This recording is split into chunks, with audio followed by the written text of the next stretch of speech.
Golden Opportunities is paid for by Elder Productions. Hello, I'm Lori Steiner. Welcome to Golden Opportunities. Today, tackling trauma is challenging. We'll suggest sensitive ways to be of support. Interest rates are rising. We'll offer advice for taking advantage of this occurrence. Then, roll 'em. We'll shine the spotlight on the upcoming Cleveland International Film Festival. Plus, we'll highlight how one hospice is providing care for all cultures. And we'll aid in spring cleaning your estate plan. It's time to get GOing, so pull up a chair and join us at our kitchen table for Golden Opportunities.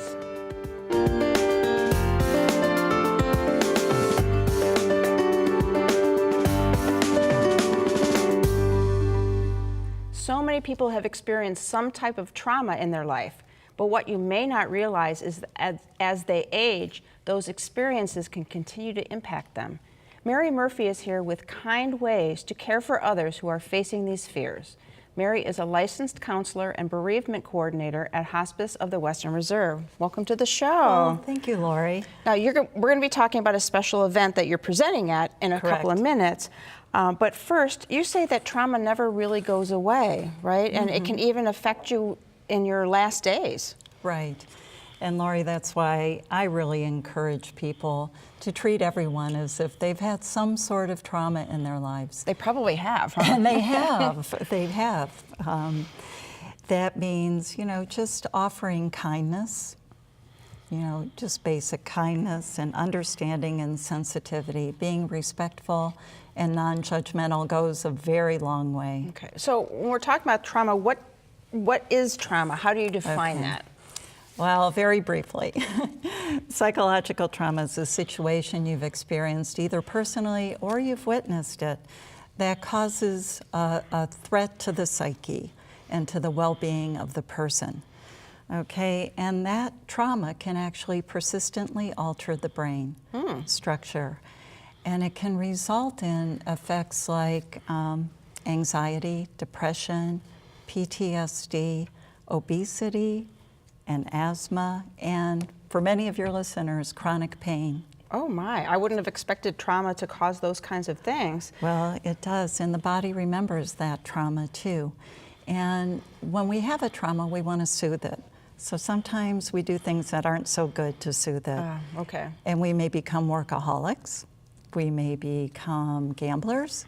We may become addicted to alcohol or any other drug of choice, or sugar is a big one. That's addictive, yeah, I'll testify to that. Now, for older adults, trauma could also come from service in war, like World War II and Korean War and Vietnam War, right? Oh, it's huge. It's huge, and that's why the VA has a wonderful pamphlet people can download, and it's on PTSD and trauma.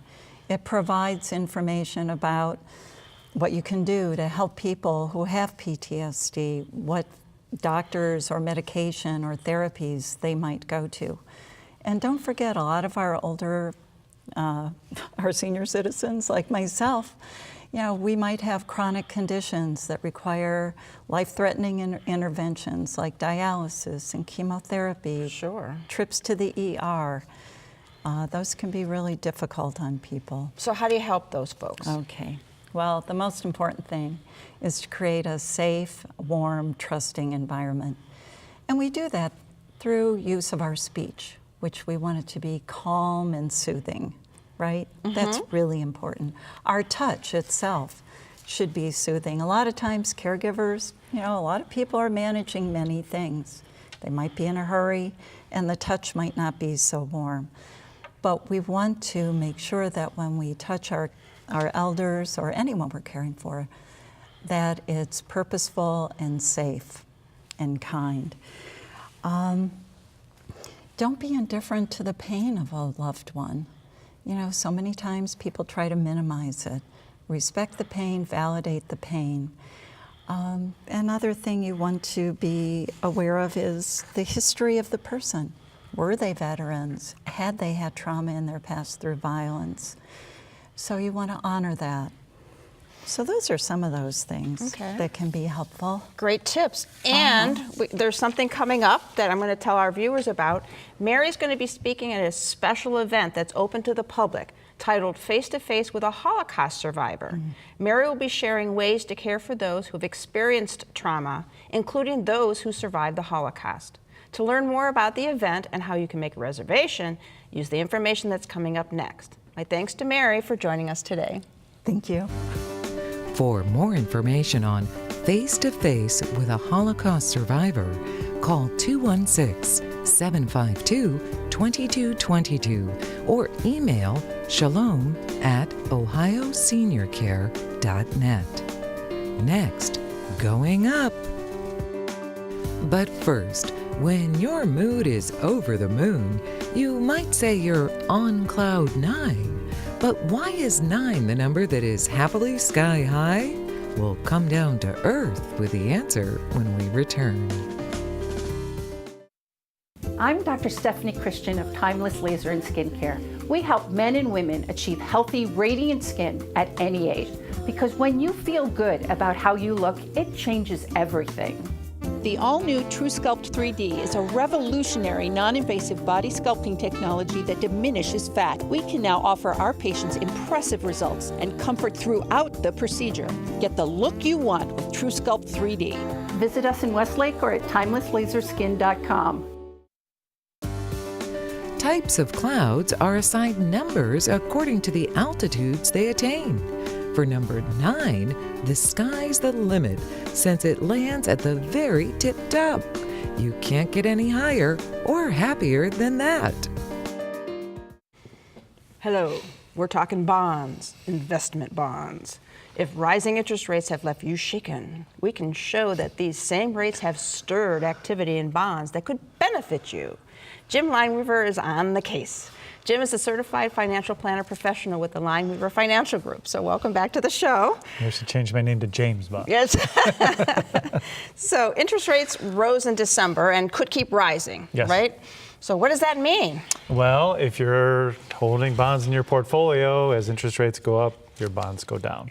So when you're looking at your statements, you could be freaking out a little bit. I know we've had volatility in the equity market, but you can say, hey, I thought these bonds were safe and be secure for me for my retirement, but why am I seeing all these negatives on my paper? So you got to be very careful when interest rates rise, you got to expect your bonds to go down. Okay, but even if that happens, you say there's ways for bond owners to take advantage of rising interest rates. There is, and you have to be really careful with this, okay? Because if you don't do it right, you could have financial hardship. So one of the ways that you can protect yourself a little bit is Treasury inflation protected securities, so TIPS.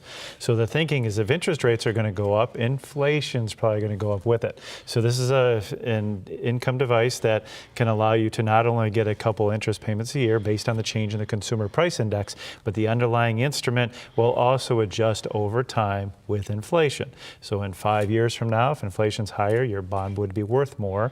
And for some reason, if it goes the other way, you still make sure you're going to get your principal back because they're backed by the Treasury. Okay, some safety there then. So your next strategy is investing in single corporate bonds. Yeah, so as opposed to having a bond fund with a bunch of different maturities in it, which usually don't hold up as well, you can buy individual bonds. And what you can do with this is buy them so that, hey, if I pick a 5 or a 10-year duration, even though in the meantime, if my principal of my bond goes down, I'm still going to get paid my interest. And if I hold that to maturity, and as long as it's a good quality bond, like say AA or AAA or better, what's going to happen is then I'm going to get all my principal back too. So you can ignore the negatives on your statement, get your checks at the end of the duration, get your money back. Okay. Another option? Yeah, well, you can ladder these then. So in a rising interest rate environment, you don't want to go out 15 or 20 or 30 years. So maybe you go out 3, 4, and 5 years so that as they hit their maturity in 3 years, one, if you need the money, take it. If not, roll it over for another 3 or 4 year bond. And then what's going to happen is you're gradually going to be increasing those interest rates and income through that rising interest rate environment. Okay, so that's a bond ladder, yes, not one of those devices that James Bond uses. Right, correct. All of those techniques you've talked about so far talk about single bonds. You mentioned bond funds before, so is there something we can do with bond funds as well? Yes. Now, what I really like about bond funds, to make a contrary statement to what I said earlier, is it's very, people don't like to buy equities out of the United States because there's so much additional risk. You don't really want to buy individual bonds outside the United States either. Very risky. So leave it to a good third-party money manager. You can get international bonds, emerging market bonds, still check the quality, but in a bond fund, and then therefore you can get exposure to other countries that are lowering their interest rates and stimulating their economy, and therefore you get an uptick in your bonds, not what we're getting here, and get great exposure, and you can still get very good income out of it. All right. So much going on right now, financially speaking, with the new tax law. But you have some extra help for our folks out there, right? We do. We're pulling a great team together of financial tax and legal at a seminar we have upcoming on April 19th and the 24th at 5:30 p.m. This is down in Uniontown at the Prestwick Country Club. It's really going to help preserve and grow your wealth under the new tax plan that was initiated this year by President Trump. So there'll be a lot of great information for your viewers. Because there's so many changes. There is, and you got to take advantage of them. Oh, yeah. As Jim pointed out, there are always strategies to make the most out of almost any financial situation. To learn more, attend Jim's seminar or give him a call. The number's next. To find out more, call the Lineweaver Financial Group at 1-888-313-4009 or log on to www.lineweaver.net. Next, Scenes and Screens. Looking for places to go, things to do? Welcome to our community calendar. Dingus Day is about a week away, also known as Easter Monday. This Polish tradition marks the end of Lent and the joy of Easter. And in Cleveland, that means a celebration of all things Polish and polka. So join in the fun and festivities of this polka party on April 2nd. And for all the details about Dingus Day, visit www.clevelanddingus.com. Now, we just ran a few financial numbers. Now, let's screen a few figures about the films featured in the 42nd Cleveland International Film Festival. Associate Director Patrick Sheppard is here to preview a few favorite picks. So, before we add up the number of movies and everything, so tell us first how you'll be starting this stream of these screenings of movies. Well, one of the most exciting parts of a film festival is opening night, and it's actually one of the biggest changes for us this year because we've been at Tower City Cinemas since 1990, and we are actually going to Playhouse Square this year for the opening night of the 42nd Cleveland International Film Festival. That'll be on Wednesday, April 4th. We're going to screen the film in the Connor Palace. And actually, this is something we haven't been able to do in a long time. Normally, we're split up into different auditoriums, but we will have a Q&A with the audience after the film. And then after the filmmakers engage the audience, people are going to walk next door to the KeyBank State Theater, where they will be able to have a fun party for a couple hours. We'll be in the lobby, in the auditorium, and on the stage of the state. So it'll be a special treat. Wow, it's going to be an all-evening event. But you haven't told us the name of the movie. Right, yes. It's The Drummer and the Keeper. It's from Ireland. Okay. And it's about two young men. One is struggling with Asperger's. The other is struggling with bipolar disorder. And it just shows how they forged this friendship to really overcome adversity. And of course, what makes a festival special is the opportunity to engage filmmakers, as I mentioned. So from Ireland, we'll have two of the actors coming in, the director and the producer, to engage all of our Cleveland audience. That sounds like a great night. I love Irish accents. I would like to be there for that. But the next day is when the festival really gets going, right? Right, and our hub is at Tower City Cinemas in downtown Cleveland, and we will have, as of right now, the count is 547 screenings over the course of those following 11 days after opening night. We'll have 217 feature films and 253 short films that will be running throughout the course of those 11 days. On most days we run from 9 a.m. till midnight, and on Fridays and Saturdays, we have late night screenings that start right around midnight. Okay, and you have, how many of the filmmakers are going to actually be there? Yeah, you know, we anticipate a little over 300 filmmakers. From how many countries? I don't know if I have the number of filmmakers from countries, but I can tell you that we have 72 countries represented in the film festival. And we are a nonprofit organization, so we have a limited budget, but we do everything in our power to bring as many people in as we possibly can. Lots of movies, lots of countries, lots of genres. How do you possibly pick what you want to see? Well, there are different ways to sort through the festival. I mean, there is an A to Z listing, but if you're looking for, let's say, music movies, there's a music movies competition, so check that out. If you are interested in the environment and issues related to it, there's a global health competition that you can check out. And there's different sidebars, Jewish and Israeli Visions sidebar, Pan-African sidebar, and just a whole bunch of different ways to sort through the festival. Any advice for sorting it all out? Well, we do encourage people to buy tickets early. They have been on sale since March 23rd. And we encourage you to give yourself plenty of time to get downtown. It's going to be really busy throughout the course of the film festival this year. We're going to have for the first time, we'll have a home opener of the Indians and 9 additional Indians games, plus Cavs games, and the Rock Hall inductions. So downtown Cleveland is going to be really busy, but we're excited to be a part of all the excitement. It's a good thing to have downtown busy. Indeed it is. All right. Are you looking for excitement and entertainment? You want to be moved or amused? There's no better place than the Cleveland International Film Festival. My thanks to Patrick for a perfect preview. And the ticket to learning more is coming up next. To learn more about the Cleveland International Film Festival, call 216-623-FILM, that's 3456, or click to www.clevelandfilm.org. Up next, hospice care for all cultures. It's time to get up and go, an exercise segment on Golden Opportunities. Hello everybody, it's Mike Carbon from Breakout Fitness, and we're here today to show you how to strengthen that core and the ever important abdominal muscles. You ready to go? Let's flatten those abs. Let's do it. All right, we're gonna do a basic crunch today. We're gonna start lying flat on the ground. We want our feet flat as well, with our legs bent at about a 45-degree angle. From here, you have 2 options. Either place your hands above your eyes, or you can give yourself a hug and cross your chest. All we're gonna do is keep your chin pointed towards the ceiling, squeeze the abdominals, and bring your shoulder blades off the ground. We're looking for 15 to actually 20 repetitions here. All right, how you feeling, Lori?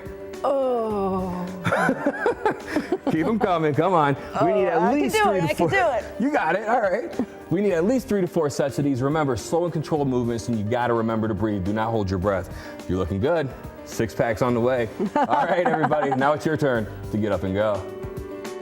For your copy of the exercise booklet, send $1 for postage to Golden Opportunities, 6105 Parkland Boulevard, Suite 140, Mayfield Heights, Ohio, 44124. If you've experienced the use of hospice's end-of-life care through the loss of a loved one, you know how wonderful and supportive this healthcare service can be. But many are still unaware of this option and underuse it. Audrey Sanchez and Bill Lewis are here to tell us why. Audrey is Pro Tem's Hospice Care Coordinator, and Bill is the Marketing Community Liaison for Pro Tem Home Care and Hospice. So welcome to the show. Now, I thought the statistics actually showed that hospice use was on the rise. Well, it is, except for with minorities usage as well as people from lower socioeconomic backgrounds. In fact, over the last 10 years, minorities' usage of hospice has actually decreased. Oh, no. Well, that's not good. But why is that? I mean, there's several contributing factors, but I think the first starting point, Lori, is let's start with the myths that a lot of people believe, no matter what background they're from. I mean, the first myth is hospice will accelerate my death. But actually, there's been studies where we've compared hospice patients to non-hospice patients with the same terminal diagnosis and similar age, and we've actually found that hospice patients, on the average, live 29 days longer. Okay, so it is just a myth. The second myth is, if I enroll into hospice, I have to leave my home. I mean, it's natural. People want to be close to their family and friends and so forth. Well, you know what? Initially, hospice was a place. It's a concept now, and 90% of the services are actually provided in people's homes. And the last myth that a lot of people say, well, once I'm on hospice, I can't come off. you can go on to or come off hospice at any time you request. We actually have people graduating from hospice and actually no longer are terminally ill per the definition by hospice of 6 months life expectancy. So it's really not what a lot of people think. It's important to get these myths out there. But there's other issues, right, Audrey, for cultures that keep them from using this hospice program. Tell us about that. Absolutely. What we find in our minority community is the fact that there is a lack of relationship with their primary care physicians, and the fact that they don't necessarily always get continuous care. Another reason is the trust issues, due to the fact that we've had so many medical mistreatments, such as the institutionalized racism and, for example, the Tuskegee experiment. Yeah, that was bad all around. All around, yes, absolutely. And another thing is the language barrier. That being an issue, being able to be taken care of and understanding medical terminology in itself is very miscuing and very intimidating. And to have that language barrier there, that too can cause some stressors and some things, such, for example, not being able to have somebody there to necessarily understand what I'm saying, or a language, Spanish or French or whatever it may be, right? And to be able to interpret for me, and to break that barrier, it's very important. The lack of minority outreach is another reason that we find that hospice isn't used as much by some folks as they really should use it. Okay, and the fact that the benefits are covered under Medicare, Medicaid, and there are also non-profit hospices that are available out here to provide that care. Okay, and most people don't realize that they don't have to pay for it. So this kind of lack of this cultural understanding translate into personal and financial costs to people. So can you address that a little bit? Well, yeah, actually, Lori, often African Americans and Latinos are unlikely, or actually more likely, to use life-extending medications, mechanical ventilation. And in the case with African Americans, we are 66% more likely to exhaust all curative measures. Which increases costs significantly and really does little to improve the quality of life. So what do we do to change the situation? Well, hospice. Hospice provides the highest quality of life for an individual in their final days, and it saves Medicare on the average of $2,300 per patient. Yeah, so we got to get the word out, right? Get the word out. That's why you're here. That's it. All right. Hospice is an option that can provide the best quality of life possible at the end of life, and it should be an option for everyone, no matter their economic status or cultural background. My thanks to Audrey Sanchez and Bill Lewis for their insight and options about this issue. Thank you. Thank you for having us. Find out more by calling Pro-Tem Home Care and Hospice at 216-663-8188 or visit www.protemhealth.com. Next, a fresh look. I developed a hearing loss, and so I called Jane and said, I'm having problems hearing on the telephone. So sure enough, I needed hearing aids. My sons, daughters, I kept saying, what places I go, like international trips, I want to be able to hear. There's nothing better than hearing a lion roar, monkeys howler, monkeys screeching in the morning. So that's what I really enjoy, the sounds, the sights. Call 440-205-8848. Spring is in the air. Many folks see springtime as a time of renewal, new life, and a fresh start. There's no special time to make sure your legal documents are up to date, but why not spring? My not-so-spring chicken law partner, Mike Solomon, is here with tips on when to update your documents. Thanks, Laura. I appreciate that. So what legal documents are we talking about? Well, some basic documents. Your last will and testament, your durable power of attorney for finances, your healthcare power of attorney, and living will. Those are the basic documents. But the trouble is a lot of people say, oh, I've got them, I'm done, I don't ever have to look at it again. But these are things that you need to update every now and then, or at least look at every now and then to make sure that they satisfy your needs. Okay, so how do we know when it's time for a change?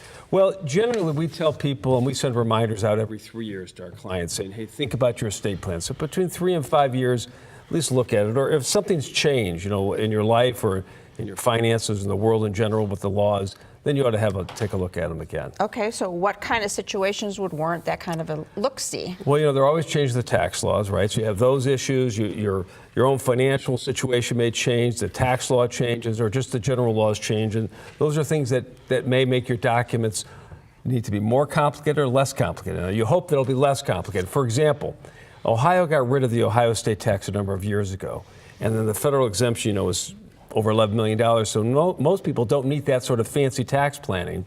They may not need a trust, or their trust may be overly complicated, something to look at. Okay. Are there family or personal considerations that might mean a change? If someone passes away, or someone maybe has a physical or a mental issue that pops up, or there's a divorce, you might want to change who the beneficiaries are, who the executors are.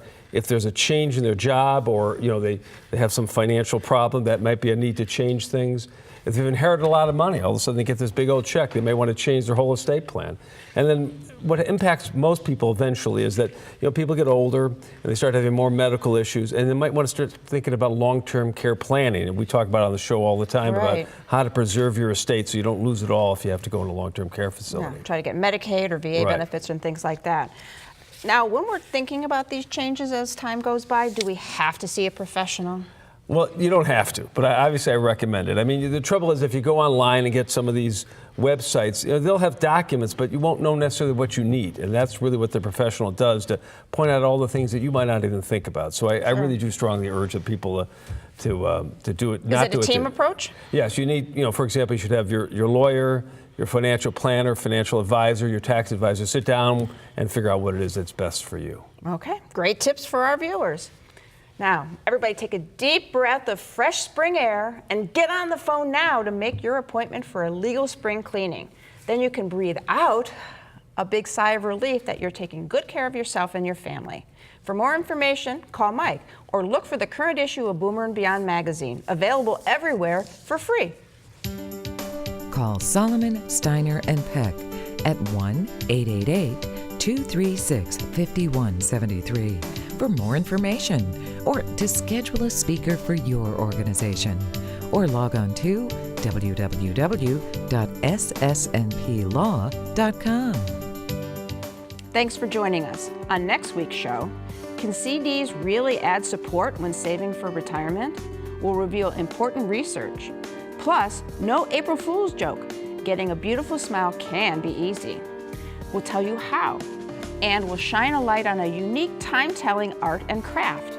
But until then, please remember to make the most of your golden opportunities. If you'd like to join our kitchen conversation, visit our website, www.goldenopportunities.tv. Like us on Facebook. Call us at 440-742-GO-TV or email us at kitchen@goldenopportunities.tv. We'd love to hear from you.